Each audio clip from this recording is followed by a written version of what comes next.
All right, now we're getting to some heavier topics. We're going to talk about animal products in our century, and I've titled it, Sitting on a Time Bomb. Just once again to show you the university where some of this research will have been done. The major cancers in Western society, pancreas cancer, prostate cancer, colorectal cancer in males are the three cancers that affect males largely. Prostate cancer in old age is very, very prevalent. And colorectal cancer in the Middle Ages and also in old age, very prevalent. And these are lifestyle diseases, as we have seen in the previous lecture already. In women, it's pancreas, breast, and colorectal cancer, the same three, with colorectal cancer playing a very prominent role in old age amongst the women. And in the last lecture, we already saw that these diseases are lifestyle related because the Japanese caught up with Western society as they changed from the one to the other in both the males and the females. Now, here is the Foundation for Prostate Research in Japan, and one of their spokesmen says, Japanese are eating more meat these days than in the past, so the cases of fat-related diseases such as breast, colon, prostate cancer have increased. They're well aware of what the real problem is, and in our last lecture we already looked at what afflictions caused the main incidences of death in the United States, and we saw that the lifestyle diseases, heart vascular, cancer, and chronic lung diseases were the top three in that category, and poor diet and inadequate exercise was the number one cause for disease. Now, meat consumption is one of the components that contributes greatly to disease in the world. Here's a graph of per capita meat consumption versus colorectal cancer.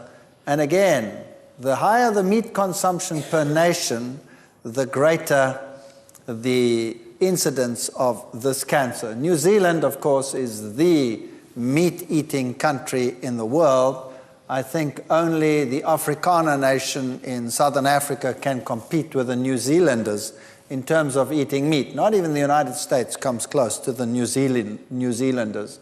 New Zealanders believe that chicken is a vegetable. And meat consumption, just to refresh your minds, fish gave an acid load of 7.9 milliequivalents, and meat in particular is problematic because when you heat oils and fats and meat proteins together, you get substances that form which are called heterocyclic amines. So when you do a barbecue, then these compounds, for example, form, or when you make a roast in the oven, and these compounds are these ring-structured nitrogen-containing compounds which are known to be carcinogenic. Some are worse than others, but generally speaking, they're all quite bad. Here is one, alpha C, looks like this, three little rings next to each other. There's a glue P2. They're very similar in structure. It's just the little bonds sit in different places. And if you take a typical piece of meat of any kind, a piece of broiled beef will have 651 micrograms per portion per 100 grams of this A-alpha C product, the methylated form of that, and down the list, broiled chicken, 180, and as you go to sun-dried sardines, it has 158 micrograms of IQ, and all these compounds occur in these products. So obviously, the more you eat, the higher your risk category. It doesn't mean you will get the disease, it just puts you in a higher risk category. Of course, you can also eat anti-carcinogens with it. That lowers the risk category again. Animal proteins and lymph gland cancer is also highly correlated. New Zealand and the USA, Denmark lead the pack over there. in terms of per capita bovine protein consumption, that's beef consumption. And interestingly, this is a huge study that was done comparing vegetarians with non-vegetarians. People that consumed meat more than 4 times per week, notice how diabetes starts increasing after that. So if you consumed meat 6 times per week, you had 4 times the risk of getting diabetes to if you did not do that. So amazing correlations between meat consumption and various lifestyle diseases. Other diseases like ovarian cancer, heart disease are mildly also correlated, and the risk increases relative. A risk of 1 means no risk, because if you have 2 groups, 10 in the group, 1 gets sick here, 1 gets sick there, 1 divided by 1 means 1, no difference, you see? Anything more than 1, that gets problematic. So once you get to 2, 3, 4, then you really have to start taking notes. Now, if we look at our digestive systems, the digestive system of the human is more like that of a fruitarian who also consumes grains. And the stomach is the organ in which protein digestion takes place. And here in the stomach, you have acidity. That's the one place where you have acid, and which enables you to digest your protein. If you put a plant protein in there, then because of the way in which the plant protein is structured, the digestion time is relatively short, and you don't need a very acid medium in order to do that. As soon as you start putting a plant protein in there, it is evacuated quite quickly through the duodenum, and after a few hours, 3-4 hours max, it's out. If you put an animal protein in there, like beef, for example, or meat, it can stay there for 6 hours. If you put a protein in there, like casein, for example, it can stay there for 10 hours or even longer. So that means a lot more acid exposure time, and also a lot of fermentation time going into that. So basically, the less animal protein you put in there, the better. Another problem is that as the product moves out, it is analyzed up here in the upper end of the small intestine to see how far the digestion has progressed. So there are receptors that measure that and send impulses back, keeping the stomach closed for longer periods of time. In other words, if you are going to mix, for example, fruits and meats together, or plant products and animal products together, the digestion time in the stomach is determined by the longest link in the chain. So let's say you're putting the things in there together, and the animal protein takes 6 hours to digest, and everything else is finished after 3 to 4 hours. That means that's 2 hours of fermentation time left over, and you're getting fermentation products rather than the actual nutrients that you should be getting. So whenever you mix animal proteins with a meal, it makes the digestion problematic. In the past, they used to divide the plate into 4. They called that basic 4 diet, and they say you have quarter vegetables, quarter meat, quarter dairy, and quarter grains, and things like that. These days, they don't do that anymore. They say your main diet should be at the base, your grains and your cereals, then your fruits and your vegetables, and then they say your meats, and then your fats and your oils. And even this, of course, is not the best way to put it. And the reason for that is as soon as you add meats to your diet, you have all these problems. But there's another problem with animal products, and that is biological magnification. Now, what does that mean? Basically, in any food chain, as you go up the food chain, you concentrate toxins. So let's take a toxin like DDT, for example. If it's in the water at this very low concentration of 0.000003 parts per million, as soon as you go to the next level in the food chain, it rises to 0.04. Now you will notice that that is a very considerable. Your 2 decimal places there and your 2, 4, 6 decimal places, you've shifted 4 decimal places. That's a 10,000 times concentrating ability. So the toxin is concentrated there, just concentrated again, and again. And by the time you get to the top of the food chain, you can have a couple of million times concentration of those toxins. So when birds, for example, pelicans, feed on marine life or fish or whatever, then their shells of their eggs become so thin that when they sit on them, they actually crush them because of the high levels of toxins, and then these animals start dying. Now, exactly the same happens in modern animal husbandry. You see, modern animal husbandry, farming techniques today with farm lots is totally different to what it was like in the past. And you can get tremendous concentrations of toxins as you go up the food chain. People always say to me, well, what's the difference? You know, plants get sprayed. Yes, that's true, plants get sprayed. But animals eat sprays all the time. And when a cow grazes in an area where some areas have been sprayed, some of those toxins end up on the fields, and the animal grazes this, then because they eat every single day, they accumulate and multiply the toxins, and they end up in the tissues. So the levels of pesticides, for example, in animal products can be higher than on some plants that are sprayed directly. And then you have another problem. Plants don't get their organic matter from the ground. Where do plants get their organic matter? They get it out of the atmosphere, carbon dioxide and photosynthesis. So they build their own organic matter. So whereas an animal will eat a plant or eat another animal and actually incorporates that creature into its system, and any toxins there get accumulated as you go up the food chain. So you're still best off with a plant product.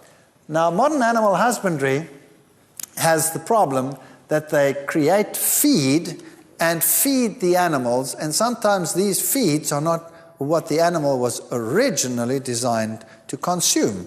So, for example, in the industry, over years, they have adopted the idea that the rumen, the fermentation chamber, is a place where you can put just about anything. So, for example, you can use chicken manure, which is rich in uric acid as the excretory product, because there are bacteria up there that will change that uric acid back to protein, break it down, and enable the bacteria to build protein. So you can give them cheap chicken manure. But that chicken manure also contains other compounds, the waste products of the chicken, and any drugs that the chicken has had will be incorporated into that. That gets built into the tissues, and when you're actually buying the meat, you're not just buying meat, you're buying accumulated toxins and consumer drugs added to the system, built right in.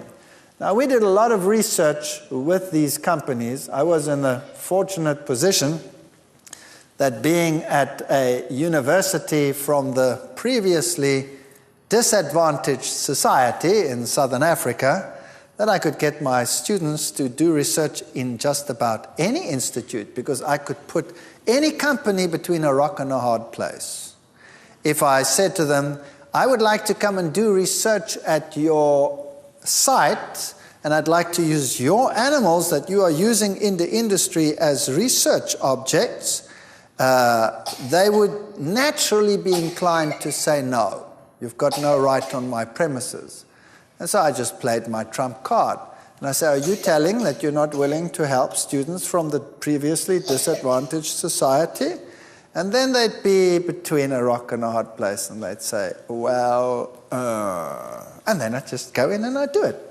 So it might seem sometimes as if the research is wicked, but in actual fact what you are doing is you are just going along with industry. These animals would have gone through that process anyway, And half of the animals are always placed in a better position than they would have been before.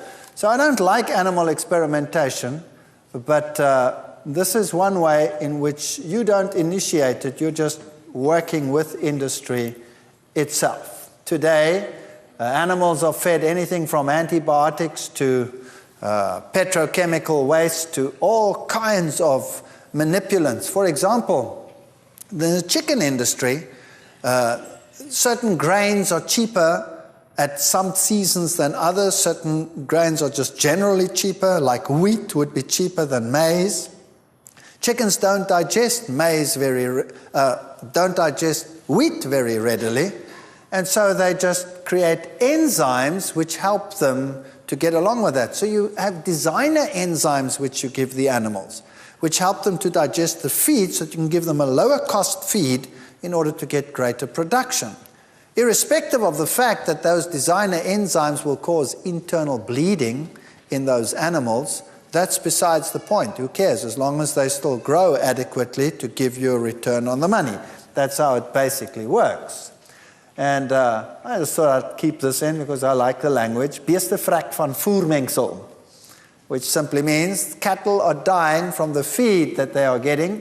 These cattle were being fed chicken manure, which contained a monoenzyme, ionophore, which was used as a growth promoter for the chickens, and the cattle were dying of this growth promoter. Fortunately, he managed to get most of his cattle to the market before they died, but, it's a serious blow to lose all your cattle.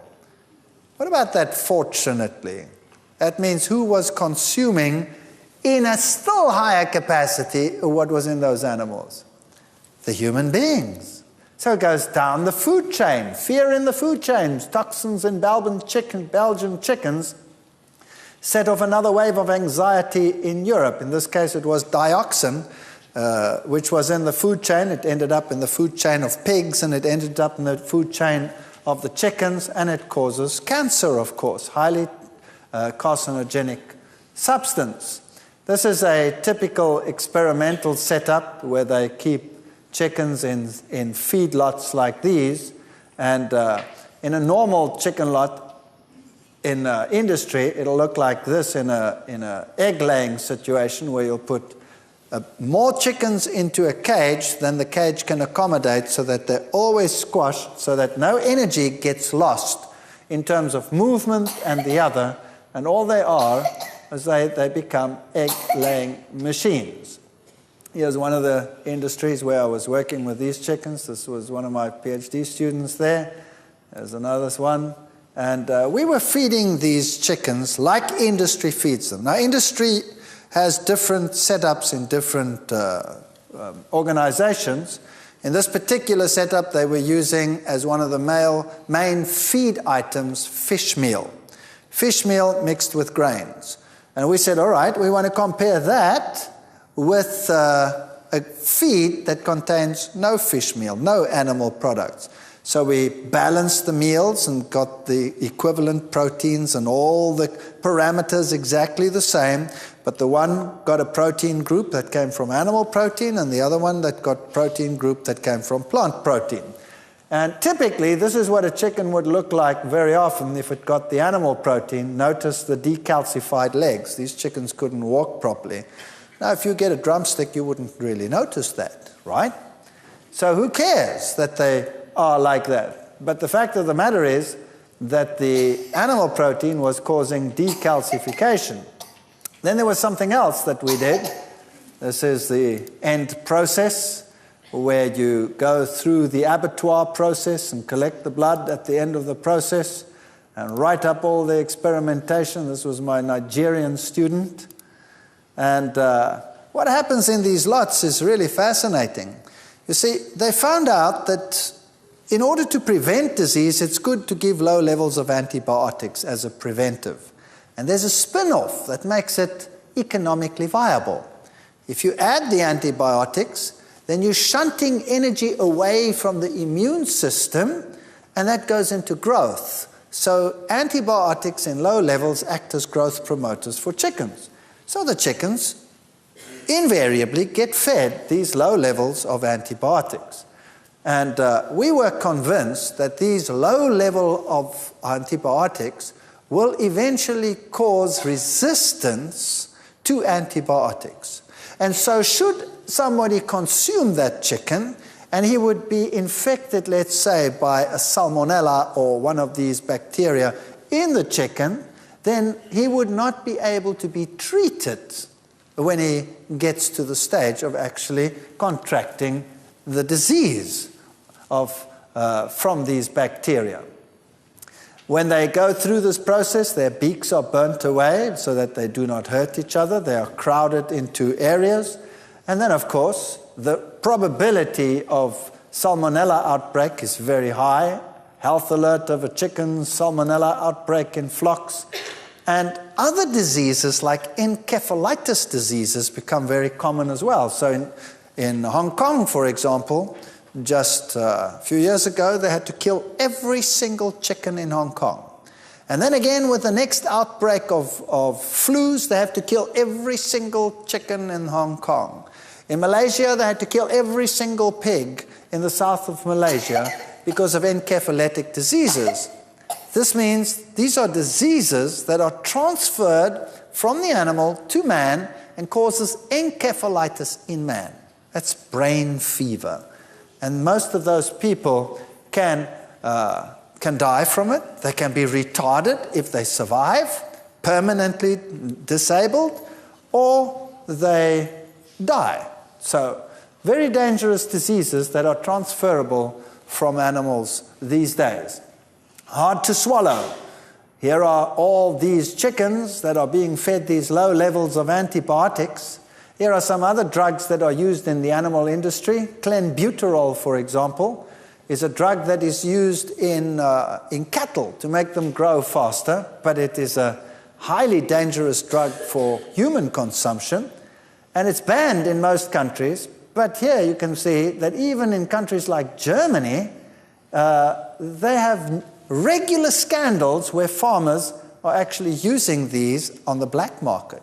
See, if you can get your cattle to go on the market 1 month earlier, and if you have 1,000 head of cattle, that's a huge financial saving. So obviously, if you can use this clandestinely, then well. Now they test for clenbuterol quite regularly in Europe, but in other countries they don't. In my country, they don't test for clenbuterol. Only the meat that is sent to Europe is tested for clenbuterol, but not that which is used on the local market. So you don't know whether you're getting these drugs or whether you're not, or what doping takes place in the cow shed. These little animals here are raised never to move, because then the meat stays tender.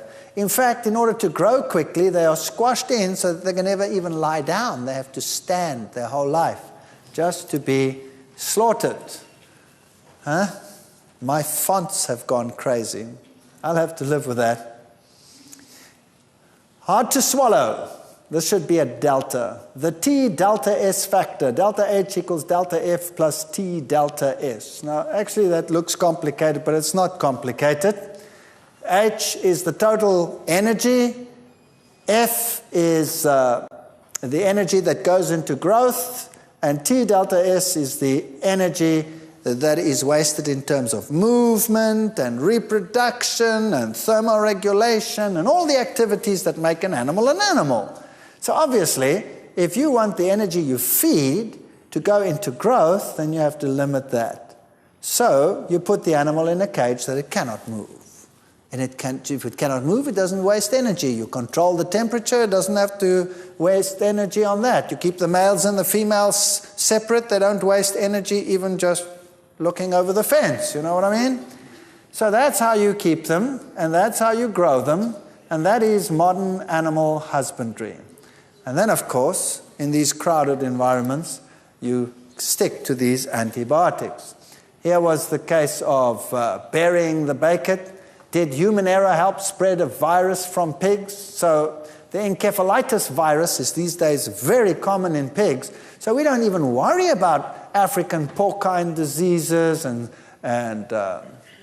all the other parasitic diseases in pigs anymore. The big problem is really the viral and bacterial diseases that we can get today. Japanese encephalitis, a deadly disease, is spreading amongst farmers. And so they had to go and kill 300,000 animals, 10% of all the pigs in Malaysia. Even the medical world is saying pig transplants should be banned. You know, the heart valves, etc., that they use to replace heart valves in humans? You shouldn't do that anymore because the virus could be in there and your heart might function perfectly, but you die of encephalitis. So meat is not what it used to be in the old days, and a slice of pork or a slice of animal today is a product of the injection more than anything else. These were the world's deadliest scourges, other now than cancer, heart disease, and all of those. The number one killer of the infectious diseases is acute respiratory infection. In fact, bacterial or viral, that kills about 4.3 million people every year. Diarrhea, 3.2 million. TB, 3 million. Hepatitis B, malaria, measles, etc., goes down the list. So if you look at the first three, acute respiratory infection, diarrhea, and tuberculosis, all three of them are transmitted by animals, all three. TB you get in animal products, in dairy products in particular. Diarrhea is caused by bacteria, largely bacteria from animal products, so dairy products and meat products, some of it also from contaminated water, but most of these, and the respiratory infections, are because of lowered immune response, which makes it possible for these to come in. So if we look at the mid-80s, you'll see that bacterial infections started increasing on our planet in the mid-80s. So they just soared. That's Campylobacter. That's a bacterium found largely in chicken that causes diarrhea. Salmonella is, of course, the other one, food poisoning. Also started increases since the mid-80s. And if we look at the veterinary record from 1985, they'll tell you what they were suspecting, that antibiotics were being used to counter husbandry practices. So they did an analysis of antibiotics found in beef and chicken and found penicillin, tetracycline, streptomycin, and all of these antibiotics. Penicillin they didn't find in the mid-80s anymore because it wasn't used anymore. It didn't work anymore. So these are the ones that were mainly used. In beef, it was tetracycline, streptomycin, chloramphenicol, and gentamicin. And in any sample tested, in 86% of any random beef sample, you found that antibiotic. In chickens, the percentages were up to the 90%. So streptomycin you'd find in 93% of any random chicken. And in fact, in beef, you would find largely 2 different, sometimes 3, occasionally 4 antibiotics. And in chickens, you'd find largely 3 different antibiotics used at the same time. It's really quite incredible.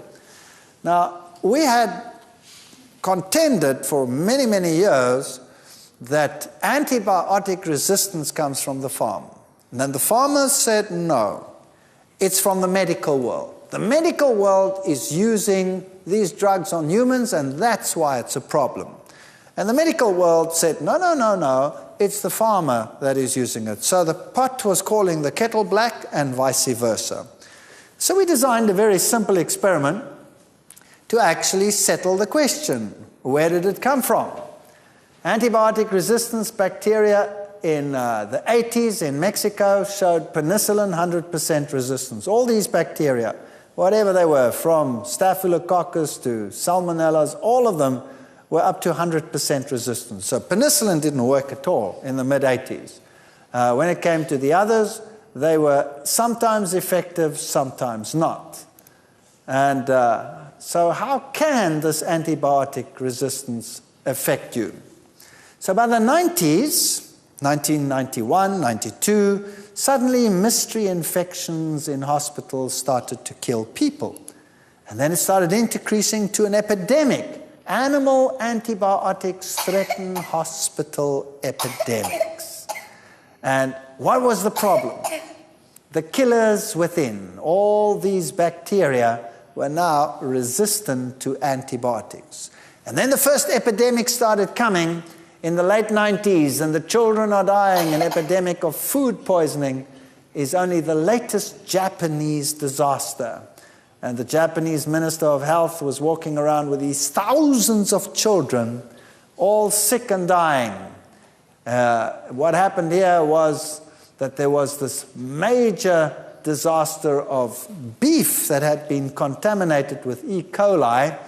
And after school, little children went home from Sakai, and they came down with this sickness, an epidemic that the World Health Organization declared unprecedented in modern history. 8,500 people in the one little village, and it was an ordinary E. coli bacterium that caused the problem. Children complained of vomiting, diarrhea. Doctors, assuming they were treating simple food poisoning, gave them antibiotics and sent them home. And did the antibiotics work? Of course not. Why not? Because the bacteria were resistant to antibiotics. They'd come out of the system. So the epidemic became a painful blow to the Japanese psyche. Thousands of people sick. The Spiegel came up with an article, "Deadly Eggs," and packed the eggs in a little coffin. And the question was, is it still safe to eat eggs? Then legislation started coming in. In Europe today, you cannot order an eggnog. You cannot order a Sunnyside egg from a restaurant. If you go to France and you order a Sunnyside egg with the yolk soft, you go to jail if the cook gives it to you. He's not allowed to. It's against the law. So nothing is what it was before. Spain started introducing legislation, then Belgium. Eventually it spread to the whole of Europe. Days per week egg consumed, and you start seeing that there's a correlation also between prostate cancer, colon cancer, and egg consumption and ovarian cancer, very highly correlated. So the more eggs a woman eats, the higher the correlation of ovarian cancer. That's besides the salmonella problem in the eggs. And here's another Afrikaans one, besmetting van hoendereiers brei landwyd uit. So the chickens started getting sick all over the world. Superbugs were coming into the world. And this is a journal, Science, which reported that most of the diseases from the Campylobacter, Salmonella, E. coli, Listeria, that's a bad one over there. If you get Listeria infection, you can go blind. If you are pregnant, you can give birth to stillborn babies, deformed babies, terrible one to get. Most of it comes from poultry, raw milk, untreated water, eggs, poultry, meat, ground beef, raw milk, ready-to-eat foods, seafoods. Those are the number one causes of these infections. So we wanted to solve the problem. Is it from the farm or is it from the medical world? So we designed a very simple experiment. We were actually the first ones to show this. We're quite pleased with that. And we did this little experiment. We went to an abattoir and reasoned, if we take a sample of the animals as they come from the farm, and we analyze that meat for antibiotic resistance of the bacteria in that meat, and we compare it, let's say, with a retailer, where the meat has now been handled by many people down the chain until it's finally on the supermarket shelf, we should find the following. For example, let's take any one of them, Staphylococcus. And we see in the abattoir, we found that the bacteria, as they came from the abattoir, showed a 90.5% resistance to tetracycline. But when we went to the retailer, we found only a 79.5% resistance. And that was kind of consistent all along the line. 7.9 versus 3.9, 93.7 versus 72.4, 14.3 versus 7, 17.5 versus 14.1. So the resistance was always higher at the abattoir level than at the retail level. And that told us where it came from. It came from the farm. You see, the animals came from the farm. We analyzed the bacteria. They were highly resistant. Now, humans have the same bacteria. We also have we also have Staphylococcus bacteria in us. Now, when we handle the meat and it goes down the food line processing, eventually to the retailer, bacteria from humans are added. So if the resistance goes down, that means less resistant bacteria were added. If the resistance had gone up that way, that means more resistant bacteria had been added. So a simple experiment like this proved that the resistance came from the farm. And we published this, and all hell broke loose. You can imagine the farming lobbies, how angry they were that we had claimed that we can prove that it comes from the farm. And really bad news. So basically, when you eat this product with its antibiotic, then the bacteria that you get is problematic. Now, think about this. You have a little child, and that little child has an ear infection. You go to the doctor prescribes an antibiotic, the ear infection gets better because the antibiotic is going to kill the bacteria. Does it only kill those bacteria, or does it also knock all the bacteria in your body? Knocks them all. So now while you're on the antibiotic, you have fewer bacteria than normal, is that right? And now let's say the child drinks a glass of milk or eats an egg, and there's a salmonella in there, and it gets into the body, and here it finds few bacteria to compete with it. So that means he's quite happy to increase in there. And the bacteria that are present are all kind of woozy because they're on antibiotics, but this new guy that came in from the glass of milk or the egg, he doesn't care about the antibiotic. Why not? He's become resistant, so it takes over. So all of a sudden the child gets what? Diarrhea. Now you go to the doctor and you say, the ear is better, but the child's got diarrhea. What's the doctor give him? An antibiotic. And will it react or not? No. Now you see, that's okay if you're an adult. An adult has a big body and a lot of water in this body, and if you have diarrhea and you get sick from this, well, you have a fair amount of reserves in your body. But if you're a little kid, then your reserves are gone very quickly, just by reason of size. If you're old and frail and weak, you don't have any resistance either. So who will be knocked most by antibiotic resistance? Little children and old, frail people. They will die like flies, and there's nothing that we will be able to do about it.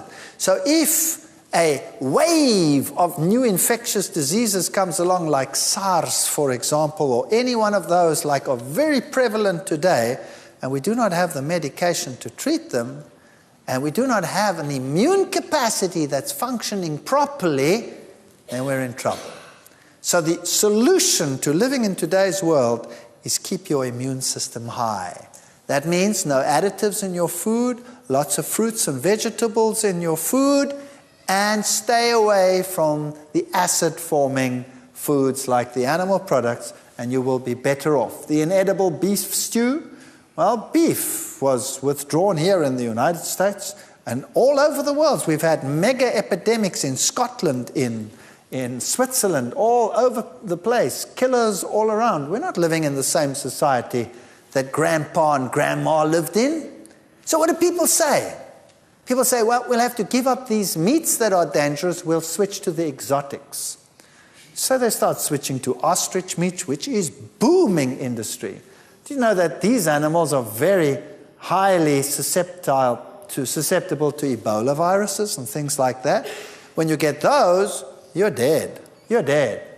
And then bacteria that outwitted antibiotics started causing streptococci, started causing rotting flesh on the body and all kinds of problems. Malaria is back with a vengeance. Why? Because the host, and not only the host, but also the vector, have become immune to the medication that is being used in the world today. So you know what our science has done over the last few decades? Science has brilliantly given mankind a suspended sentence. That's what it's done. It's put in medications in the world which has kept all these infections at bay until all the organisms have now basically reached a point where they are resistant to most of what we have in the world today. And we are sitting on the brink of what could become an explosion of epidemics, because the animals have started to outwit our drugs. And it's not so easy to develop new potent antibiotics. So we're living in a different society to grandpa and grandma. Then, how safe is seafood these days? People say, well, I'll be a seafood consumer. Here's a typical market of seafood. Beaches hit by health ban. The poisoned Amazon. Cholera makes a comeback. And then the seals started dying. In their thousands, they started washing up on the beaches. In pristine areas, such as, for example, along the coast, the west coast of Africa. No industries, no nothing. And the animals started dying like flies. Why? Then the people say, but these animals are undernourished, that's why they're dying. They were dying actually of pneumonia. That's what they were dying of, pneumonia. And if you look at them, they don't look very undernourished, not at all. But there are certain chemicals in the water that didn't exist in the water a few decades ago. For example, there's a chemical in the water called TBT, tributyl tin. It's a compound that they add to the paint of ships, oil tankers. It's only permitted for oil tankers, where they paint the oil tanker to keep the barnacles from growing on the oil tanker. All others must be scraped manually to clear the barnacles off. But this compound keeps the barnacles off because it's hard with the oil tanker to clear it. Now, the concentration in the ocean is very, very low. I mean, it's incredibly low. But as you go up the food chain, it gets concentrated, and a seal can actually have up to 50 micrograms per 100 grams in its fat. So, what happens? The seal is swimming around, he's normally quite wholesomely happy, nothing wrong with him, and the toxin is stored in his fat. And now there is a lull in the fish. Let's say for a day or two the fish are scarce, or for a few days. What does he live on during that scarcity? His fat. So he burns his fat. And as he burns it, the TBT leaks into the blood system. And when it's in the blood system, the immune system goes. Out goes the immune system. And the infectious bacteria come in, and he has no resistance, and he gets pneumonia, and he dies. So now imagine, where did they get their TBT from? From the fish that they were eating. So now imagine you start eating fish regularly. That means you get those same compounds that the seals are getting, plus the PCBs and all the other compounds that are in there. And where do you store them? In your fat. And now you're fine, because they are basically out of the way. You've stored them in your fat. And then one day, you get sick. You get a normal flu, and you're feeling lousy, and you have a bit of a temperature, and you're lying in bed, and you're starting to burn up, and you stay in bed. And you're not hungry, and you have a temperature. What do you burn in order to supply that energy? Your fat. And what happens to those compounds? They leak into your blood. And what does that do to your immune system? Knocks it out. And then you get super sick. Then all of a sudden, instead of just having a flu and a cold, you actually start coughing like crazy, and you end up with pneumonia, eventually double pneumonia, and you're in the hospital, and everybody says, you know, the bugs are getting tougher these days. No. The bugs are not getting that much tougher. Our ability to cope with them is getting poorer. Does that make sense? Our ability to cope with them is getting poorer. People that go on a healthy lifestyle and they start losing weight, they get sick like dogs. Why? Because all those accumulated toxins are entering into the body and knocking out the immune system, and they're sick. And they say, whoa, I better get back to my normal diet. The way to do it is to reduce slowly and effectively and drink lots and lots of fluids and detoxifying liquids to wash that stuff out of your system, and then start life with clean fat thereafter. Omega-3 fats. Don't they tell you that you have to have fish in order to get your omega-3s? Yes or no? Now, is that true or is that not true?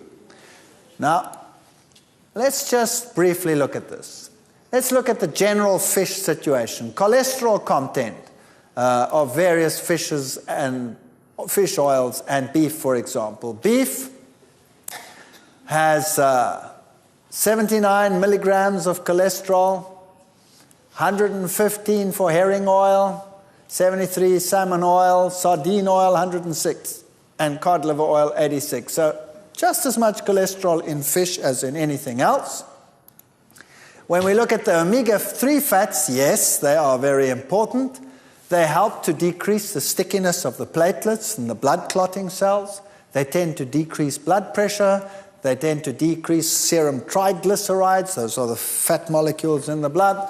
If a heart attack does occur, they may decrease the muscular damage, and they appear to decrease the likelihood of blood vessels blocking up after bypass surgery. So omega-3s are good, and they are healthy, and we need them in the diet, and we are told fish is the best place to get them. What disorders may benefit from omega-3s? Rheumatoid arthritis. You want high omega-3s in your diet there. Primary Raynaud's disease, psoriasis, gastric intestinal diseases. So these are skin diseases, and these are intestinal diseases, Crohn's disease.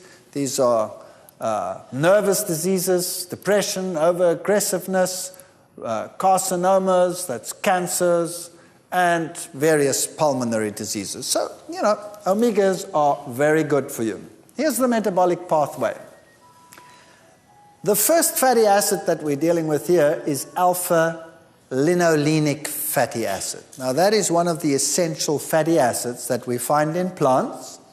And these are converted by an enzyme, which is called delta-6 desaturase, and another enzyme called elongase, and another one until we get a fat called eicosapentaenoic acid.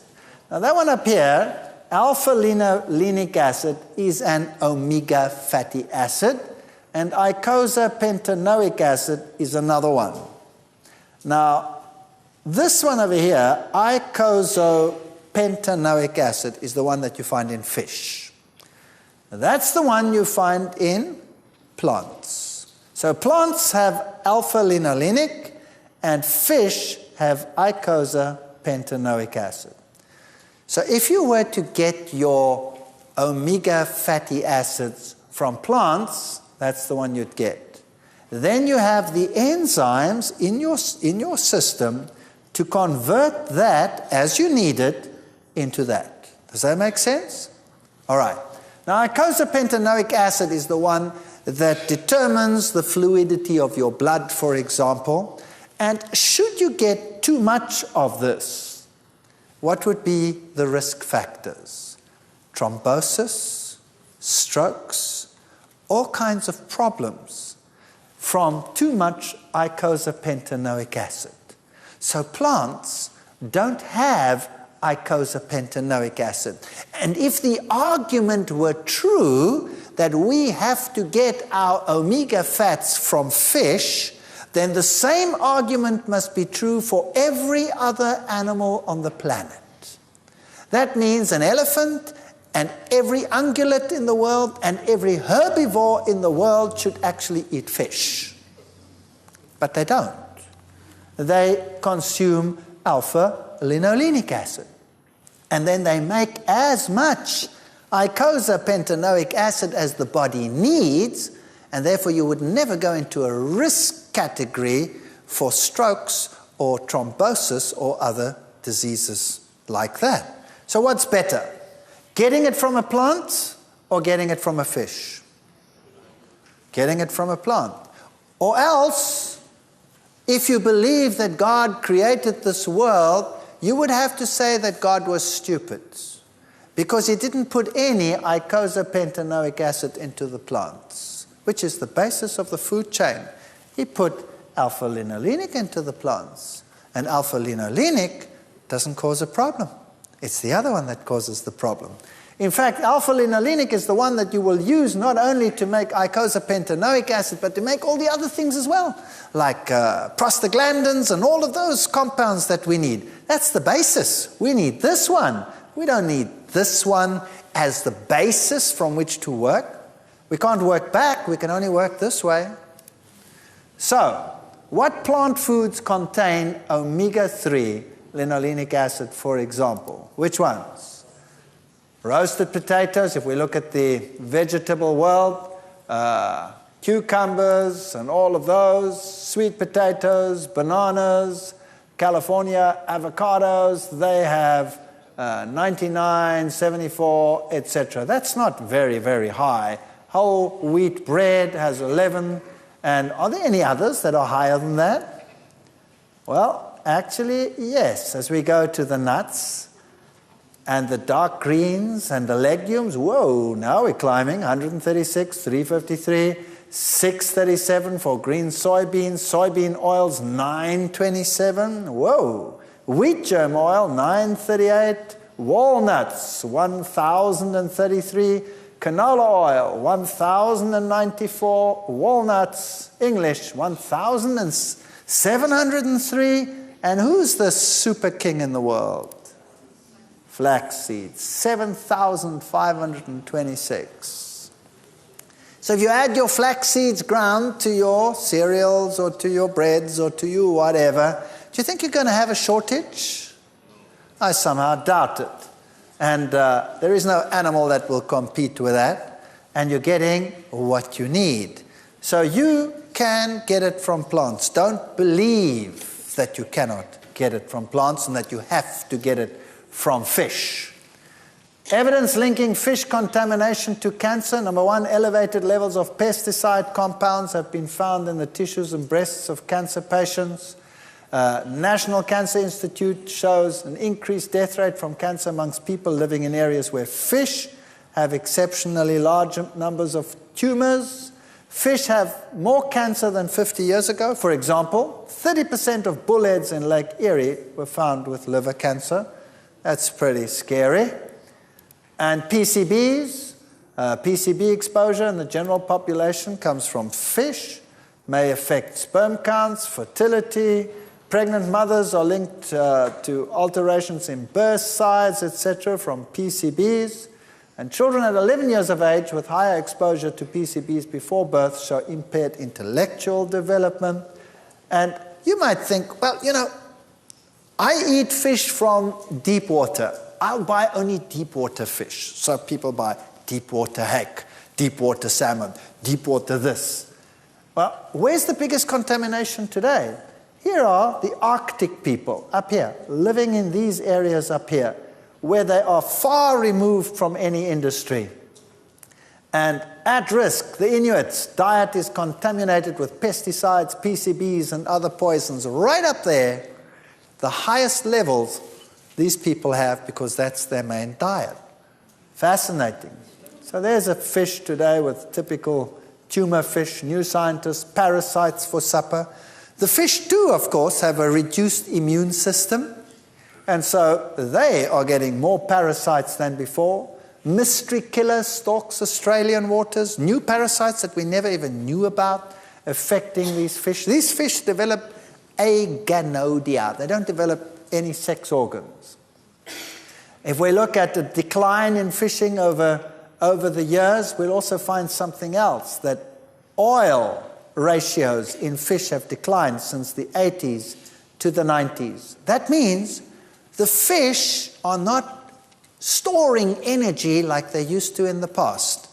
That means that they are generally diseased. And so up until the 90s, we find an increase, with a peak increase suddenly in 88, of what we call atresia. That means these animals actually start producing eggs, but they haven't got the energy to finish the process, so off it goes again. The fish world, since the 80s, when the high industry toxins started taking their toll, is not what it used to be. I'm always a bit worried when they come out already fried. Yeah. So it seems that the general food structure in the world, the feedlot structure, animal husbandry, the fishing world is a problem. And then we have some new exciting occurrences.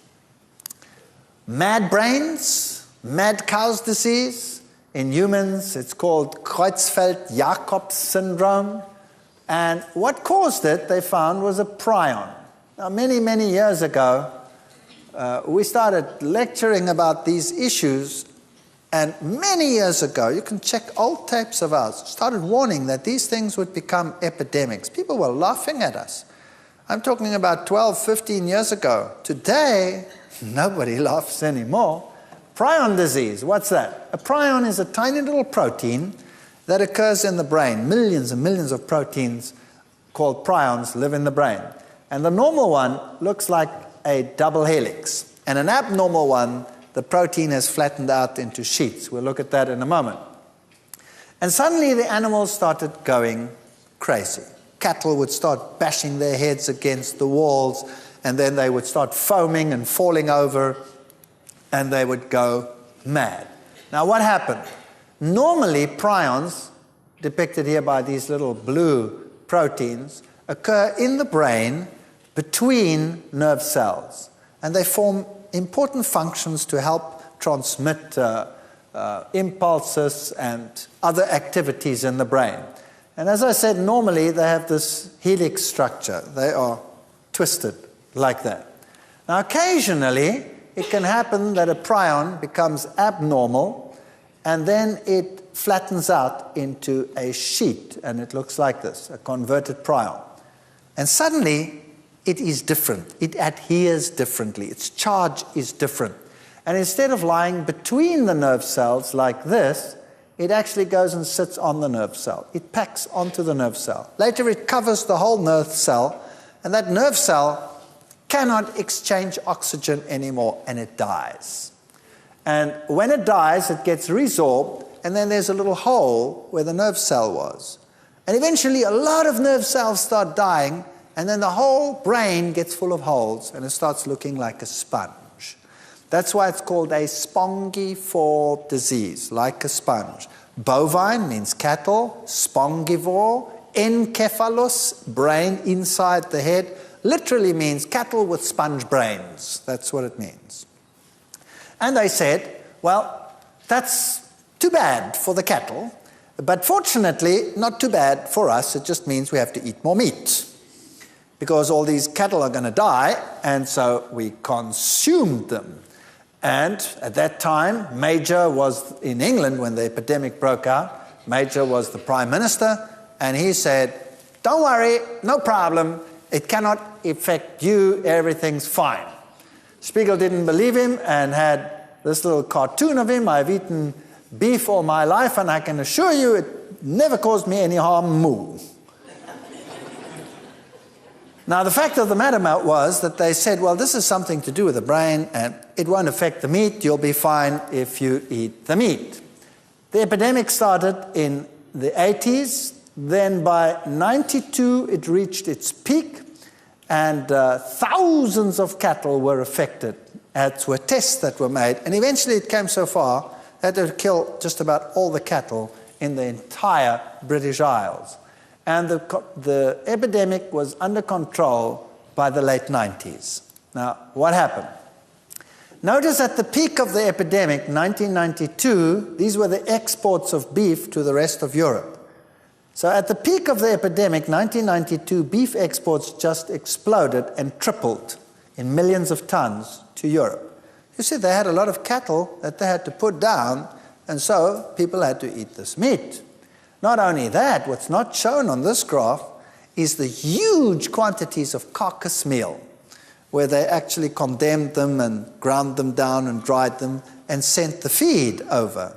And this feed was used in the whole animal industry. It was used for fish farms, it was used for chicken farms, it was used for all of those. And so they started feeding this to these animals. And then the fish started to get what they called staggers, where the fish got and they got mad fish disease. And they said, but surely it cannot jump the species barrier.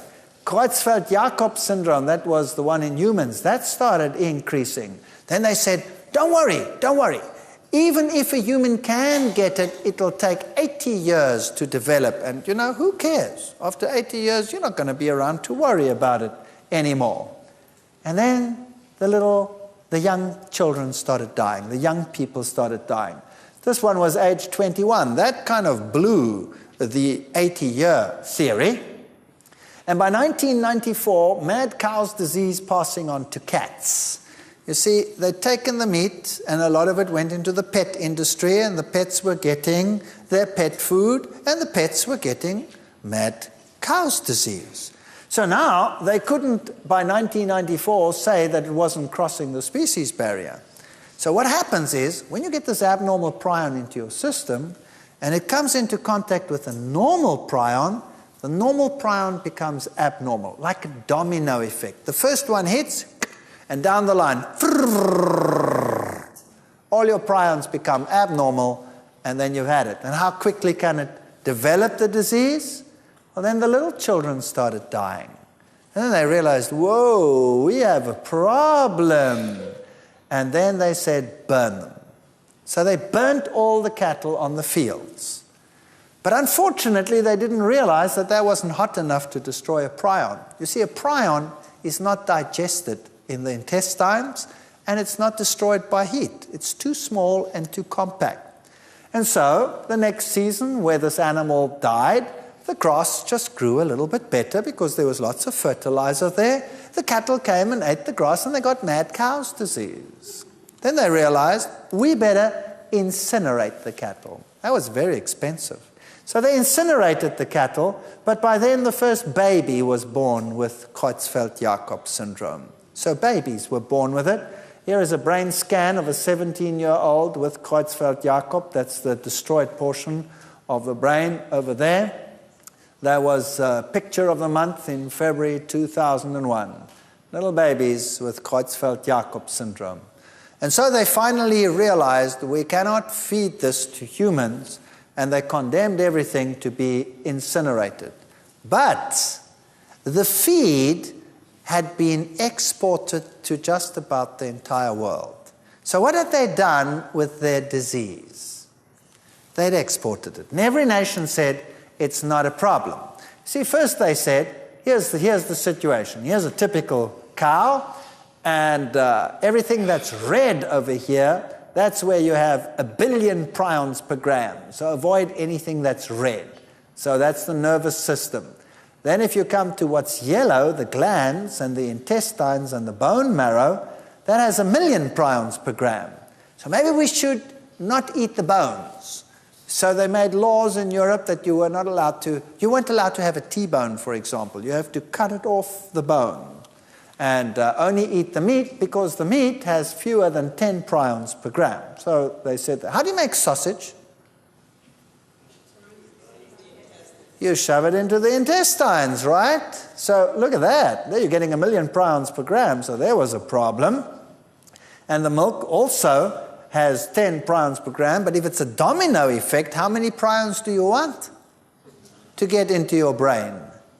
I would like to get no abnormal prions to get into my brain. So here's what happens. They started saying, we'll just use the meat and we won't use anything else. Now, how did they process this? This is a typical meat market in Smithfield Market in London. This is how they process the meat. Here the man is sawing it through. There's the carcass. Where does he saw the first cut before they hang it up to saw it up? Right down the middle. Right down the middle. 2 halves. Now, what do they use to cut it? Isn't it a band saw? Now that's going straight through the billion prions per gram area and smearing it all over the rest. Isn't mankind kind of silly? And so, suddenly, mad cow's disease was not confined to Europe, but also started occurring in Europe. By the way, that's Europa, the prostitute that was raped by Zeus. And confirmed it was bovine spongiform encephalitis. Everybody started banning their meat and saying, no, we only have our meat, we only have our meat. And deadly meat. Suddenly it was deadly eggs, now it was deadly meat. And the United States said, we don't have a problem. Do they have a problem now? Oh, I see. Does Canada have a problem now? Yes. So could mad cow's disease spread further? Yes or no? We've only seen the tip of the iceberg. Then there was a scare in southern Africa, and by the late 90s, it was spreading all over the world. We are sitting on a time bomb. Then, tests could pin down mad sheep risk. It's called scrapie when it's in sheep. And scrapie is very, very prevalent. I was in Iceland at the end of last year. That's just a few months ago. And guess what? Iceland has the strictest rules in terms of meat import or any animal product import. They don't use any compounds from the other countries because they have these stringent rules about preserving their environment. And guess what? They got mad sheep's disease breaking out in Iceland. And they had to destroy an entire herd of one particular farmer. It was interesting to me, very interesting. And so, even in that country, by the late 80s, doctors at the VA hospital in Pennsylvania autopsied 54 demented patients and discovered that 5.5% had died of Creutzfeldt-Jakob disease. While the United States was saying the problem doesn't exist in this country, in 1989, they knew already, published in the journal Neurology, that it was prevalent. Scientific American, 1995, Creutzfeldt-Jakob disease has apparently been transmitted by cornea transplant, brain electrodes, surgical instruments, injection of human growth hormone. Fascinating. The Annals of the New York Academy of Science predict or said ample justification exists for considering a similar pathogenesis for Alzheimer's disease. And then something else started increasing. By 2001, we just got over the major BSE scare, which is not gone, which is just simmering under the surface, waiting to explode, when suddenly there was this tremendous TB shock. Tuberculosis shocks the farmers in Germany. First there was the BSE crisis. Then we had the pig feed crisis, and now we have TB. And this TB is transmittable to humans. And this was thought to be extinct in Germany for many, many years, but suddenly the milk and the meat and all of this contains this bacterium again, and we are at risk from getting TB from these animals. And then foot and mouth disease, Maul- und Klauenseuche, animals, sheep, goats, all these pigs, all these creatures, also the wild animals, started getting foot and mouth disease. And hardest hit again, England. England had just killed all its animals, re-imported new animals, and started the whole industry all over again when suddenly they got foot and mouth disease. Death on the farm. And this is now close to our time. And what did England have to do? Well, England had to kill every single cow and pig and animal in the whole of England. And here you can see the pictures. It was horrendous. And here was the slaughterhouse as they burnt again hundreds of thousands of cattle with foot and mouth disease. And Europe refused to import the meat from England. Now, this is a fascinating story. Now, the rest of the world also got foot and mouth disease. You had an outbreak everywhere. You had it in Australia, you had it in Southern Africa. The outbreak was just about universal. What did the other nations do? The other nations said, well, that's ludicrous. England has got a screw loose. Why kill all these animals and why get rid of all that capital? There's a much easier way to deal with this disease, and this is what the other countries did. They made huge quarantine farms, and they put hundreds of thousands of heads of cattle with foot and mouth disease into quarantine. And then they immunized them all. They immunized them. And then eventually the disease was under control and the problem is solved. So the whole bang shoot was immunized. Now, what does immunization do? Immunization, as the word implies, makes one immune. Is that correct? That's what immunization does. Makes one immune. Does it get rid of the vector, the cause? No, it just makes you immune to the cause.